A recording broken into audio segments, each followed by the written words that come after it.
उत्तर प्रदेश सरकार धर्मांतरण कराने वालों के खिलाफ सख्त कदम उठाते हुए उन्हें जेल की सलाखों के पीछे भेजने का काम कर रही है। वहीं एक बार फिर कानपुर में जबरन धर्मांतरण कराने का मामला सामने आया है।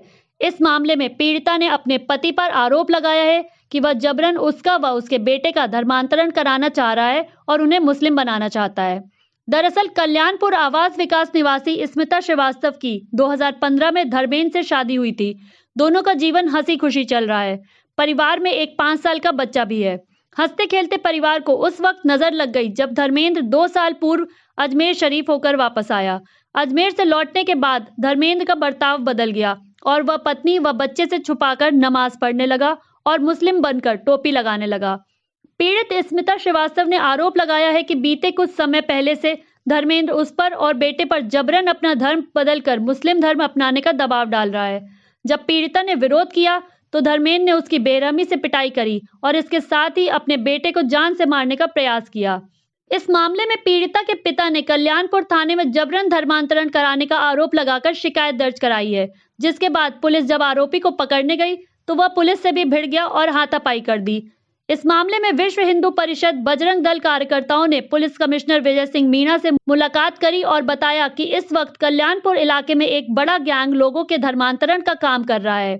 चीन के कुछ सदस्यों को वह स्वयं जानते हैं। साथ ही उन्होंने बताया कि पैसा देने के साथ ही नशे का आदी बनाकर गैंग के सदस्य लोगों का इस्लाम धर्म कबूल करने के लिए प्रेरित करते हैं। उन्होंने कहा कि मैं मांग करता हूं कि इस गैंग के सदस्यों को पकड़कर जल्द कार्यवाही की जाए, नहीं तो विश्व हिंदू परिषद बजरंग दल इस लड़ाई को अंत तक लड़ेगा। मैं प्रांत छात्र संपर्क प्रमुख हूं, विश्व हिंदू परिषद बजरंग दल। आज कमिश्नर साहब से मिलने आए थे। आदरणीय प्रांत संगठन मंत्री विश्व हिंदू परिषद, उनके संज्ञान में मामला आया। हमारे साथी अधिवक्ता हैं, हमारे भाई हैं एडवोकेट विकास श्रीवास्तव जी।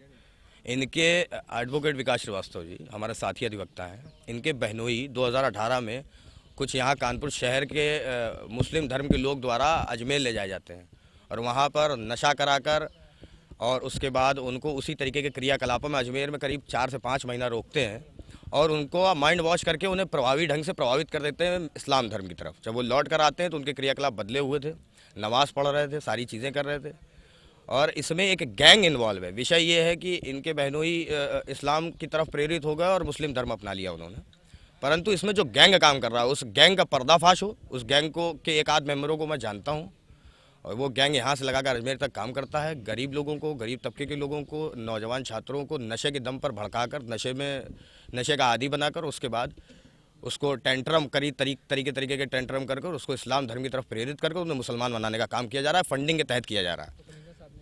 कमिश्नर साहब से विषय ये था, कमिश्नर साहब के सामने विषय ये रखा गया कि पुलिस जो है वो प्राथमिक रूप पर ठीक तरीके से जांच नहीं कर रही थी। तो विषय उनको पूरा बता दिया गया तो उन्होंने कहा कि क्राइम ब्रांच के द्वारा हम ये जांच कराएंगे, जो दोषी गैंग होगा उसे जेल भेजने का काम करेंगे। और इनके बहनोई जो उस दिन बहन के साथ मारपीट कर रहे थे और इनकी बहन का जबरन धर्म परिवर्तन कराना चाहते थे और इनके भांजे का धर्म परिवर्तन कराना चाहते थे, तो उस पर मुकदमा कायम हो गया और वो जेल में निरुद्ध हैं। और जो बाकी ये जो गैंग है वो क्राइम ब्रांच द्वारा उसकी विवेचना का आश्वासन मिल चुका है और वो सारे लोगों का पर्दाफाश होकर जेल भेजा जाएगा और नहीं तो फिर बजरंग दल विश्व हिंदू परिषद खड़ा हुआ है लड़ाई लड़ने के लिए, आगे लड़ी जाएगी। वहीं पूरे मामले में पुलिस कमिश्नर ने बताया कि एक महिला द्वारा उसके पति पर जबरन धर्मांतरण कराने का आरोप लगाया था। इस मामले में पुलिस ने धर्मेंद्र श्रीवास्तव को गिरफ्तार कर लिया है। शिकायतकर्ता के अनुसार मामले में जांच के दौरान कुछ अहम बिंदु छोड़ दिए गए थे, जिन पर अब क्राइम ब्रांच जांच कर रही है। साथ ही पति धर्मेंद्र की सीडीआर रिपोर्ट निकालकर उससे बात करने वाले लोगों से भी पुलिस पूछताछ करेगी। प्रभाव डाल रहा है तो उसमें उसको गिरफ्तार करके जेल भेजा गया था। आज ये मिले, वो थाने की विवेचना से संतुष्ट नहीं है। उनका कहना है कि कुछ उनके बिंदु हैं जिनको सम्मिलित नहीं किया जा रहा है, तो मेरे द्वारा उनको आश्वस्त किया गया है कि उनके सारे बिंदु जो चीज़ बता रहे हैं उसको सम्मिलित किया जाएगा और विवेचना और गहनता से हो, इसलिए मेरे द्वारा क्राइम ब्रांच से विवेचना करने के लिए निर्देशित किया गया है। सर, कोई गैंग के बारे में इन्होंने जानकारी दी, उस पर क्या कार्रवाई? उनका ये कहना है कि जो कोई वो फ़ोन से बात करता था तो उसकी सीडीआर निकलवाई जाए और जिन जिन से बात करता था उसके बारे में जानकारी प्राप्त की जाए। तो मेरे द्वारा निर्देशित किया जा रहा है कि हम सीडीआर निकालेंगे और किससे बात करता था और अगर इस तरीके की कोई चीज़ है, कोई इस तरीके का प्रकरण है तो उस पर विधिक कार्रवाई की जाएगी।